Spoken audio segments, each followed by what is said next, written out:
Assalamualaikum warahmatullahi wabarakatuh. Ketemu lagi di mata kuliah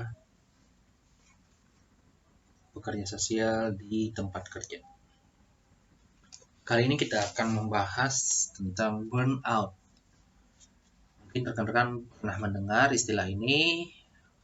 Saya pernah membawakan kuliah umum tentang ini dengan lembaga penelitian mahasiswa. Silakan kita coba lihat. Nah, pertanyaan yang paling pertama muncul ketika orang-orang itu sedang mengalami burnout, bisa ditanyakan, apakah Anda seminggu ini tidur dengan cukup? Cukup nggak tidurnya tadi malam atau seminggu ini? Kalau jawabannya tidak terlalu nyaman tidur minggu ini, atau hari-hari ini terlalu tidurnya sangat sedikit, tidak cukup tidur, mungkin salah satu bisa jadi menjadi sebuah dampak dari burnout. Tapi memang harus dilihat lebih jauh lagi sebenarnya penyebabnya apa. Tapi bisa jadi ini adalah salah satu dia terserang burnout. Burnout itu sendiri, kalau teman-teman silahkan baca di berbagai literasi. Kalau ini saya singkat dan padat, bahwa burnout itu sebenarnya adalah keletihan fisik dan emosional di tempat kerja. Jadi apa-apa itu ketika bekerja merasa tidak nyaman. Nah, seperti lilin yang mati. Dia tidak ada motivasi, merasa tidak berharga, dan apa-apa selalu salah di matanya. Jadi burnout itu seperti itu. Kalau menurut APA, American Psychological Association, dengan periode waktu yang lama di mana seseorang mengalami kelelahan dan kurangnya minat pada sesuatu yang mengakibatkan penurunan kinerja pada pekerjaan mereka. Ini adalah jadi dia punya jangka waktu yang lama, kemudian merasa kelelahan, 2, dan ketiga dia kurangnya minat pada sesuatu. Akibatnya adalah penurunan kinerja pada pekerjaan mereka.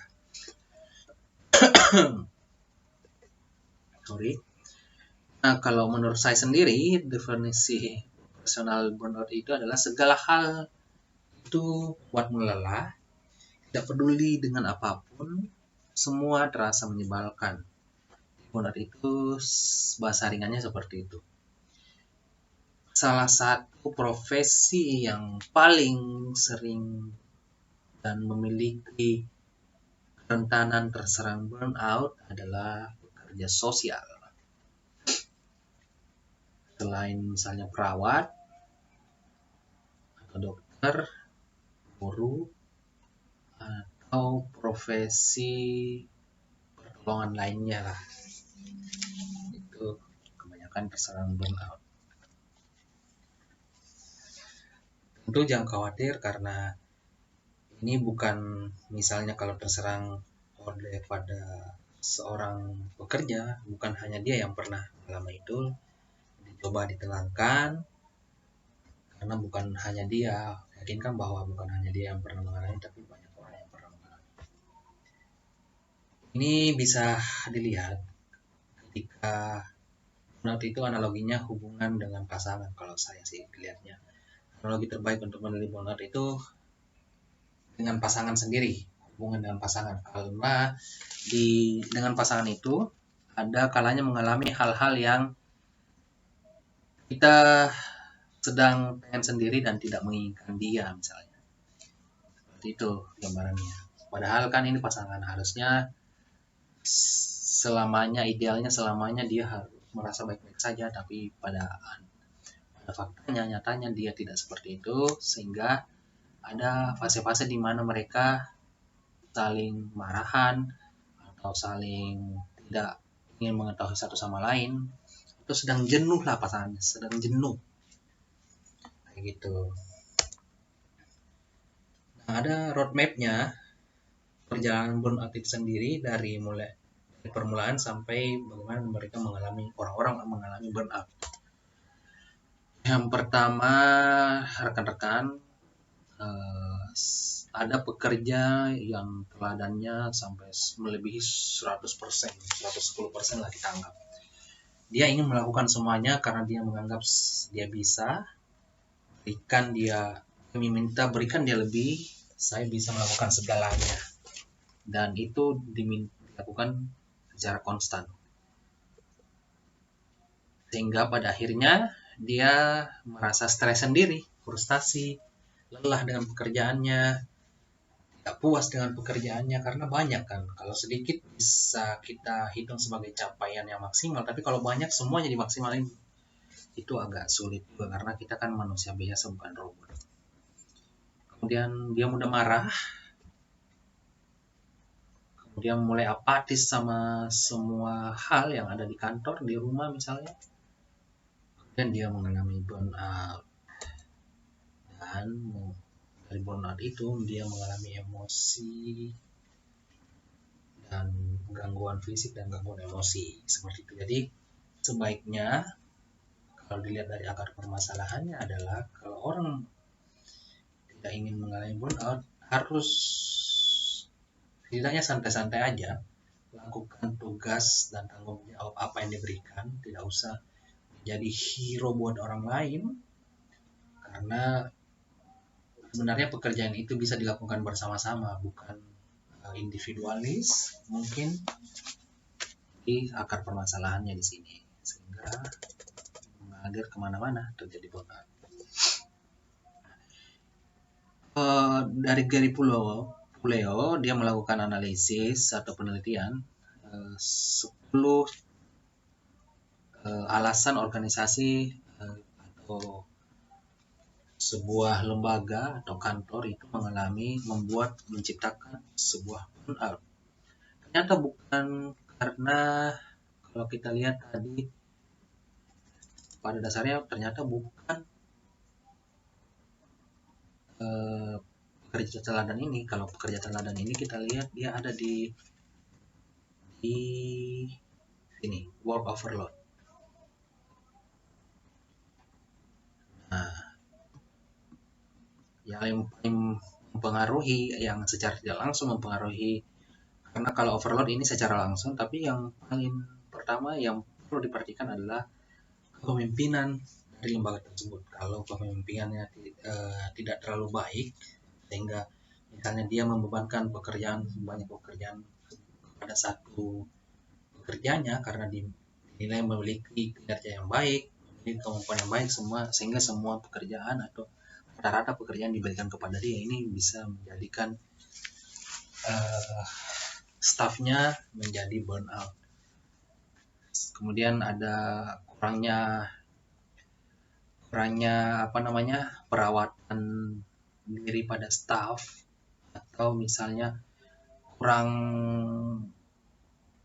piknik nih lembaganya misalnya. Makanya banyak lembaga itu di akhir tahun atau awal tahun atau pertengahan tahun mereka melakukan piknik bersama misalnya.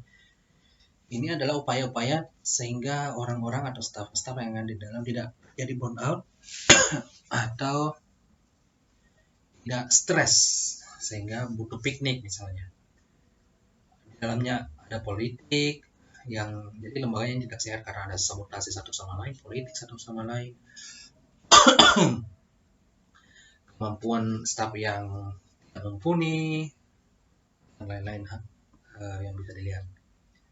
Tapi yang paling berpengaruh itu tadi work overload ini, tapi dia bukan jadi penentu utama, tapi pada atas-atasnya. Kelemahan dalam leadership, kepemimpinan tadi, kurang pikniknya lembaga tersebut misalnya, sama ada politik, ada peran-peran yang tidak diambil oleh staf lain, seperti itu. Kalau contoh ada tahun 2006, contoh kalau di mahasiswa sendiri itu penyebab burnout, kalau kita lihat di gambarannya di mahasiswa sendiri, itu karena ada yang terlalu banyak. Yang pertama 49%, kemudian pengaruh eksternal ada karena keluarga, tidak bisa manajemen waktu, keuangan, dan lain-lain. Kurang termotivasi 13%, jurusan tidak sesuai, kegiatan sosial terlalu banyak, masalah dengan dosen, masalah mental misalnya.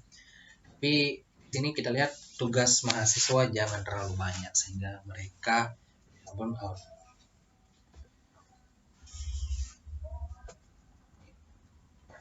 Kalau di pandemi kemarin kita ada kajian literatur dari Elizabeth Scott. Jadi selama pandemi kemarin 21% karyawan yang kerja dari rumah menganggap mereka sangat stres dibandingkan 25% dari mereka yang bekerja di kantor. Jadi memang bekerja di rumah karena mengurusi banyak hal sehingga bisa menyebabkan burnout. 42% diantaranya terbangun di malam hari. Kemudian karyawan yang bekerja dari rumah banyak ketidakjelasan dalam hal menentukan waktu. Kalau di kantor kita bisa 8 jam, tapi kalau di rumah bekerja sampai malam-malam pun tetap bekerja karena banyak pending isu misalnya kayak gitu, karena faktor-faktor lain yang ada di rumah, anak misalnya, atau keluarga lain, ada kunjungan lain misalnya kayak gitu. Jadi itu rekan, sebenarnya apa sih yang harus dilakukan untuk mencegah burnout ini? Yang pertama, hidup harus punya pilihan, terutama di masa pandemi. Jangan bekerja terlalu lama, matikan laptop ketika di pukul 6, nyalakan lagi di pukul 9 misalnya. Setiap orang merasakan hal yang sama, bukan Anda sendiri. Jadi sebaiknya juga tadi pekerjaan jangan dilakukan sendiri, tapi dilakukan bersama-sama. Jangan Anda sendiri, tapi kan staf lainnya juga berpengaruh. Kalau selama pandemi, ambilnya selama pandemi, jadi waktu itu karena orang selalu di rumah, keluar rumah sebentar tidak masalah, lihat sesuatu di lingkungan. Tidak bekerja di malam hari atau di weekend ini berikan kesempatan untuk self care pada diri Anda. Malam hari Anda tidur, di teman-teman kalau Sabtu Minggu silakan hangout atau kemana, atau sediakan waktu untuk dari diri Anda sendiri biar tetap normal. Olahraga atau kegiatan sosial itu bisa mengurangi dampak dari stres. Fokus pada pekerjaan utama dan istirahat, take a break. Thank you. Semoga bermanfaat sehingga teman-teman silahkan lagi dibaca literatur tentang burnout ini. Nanti ketika teman-teman bekerja bisa memperhatikan hal-hal kecil, terutama jangan jadi lawan. Pikirkan kemampuan Anda,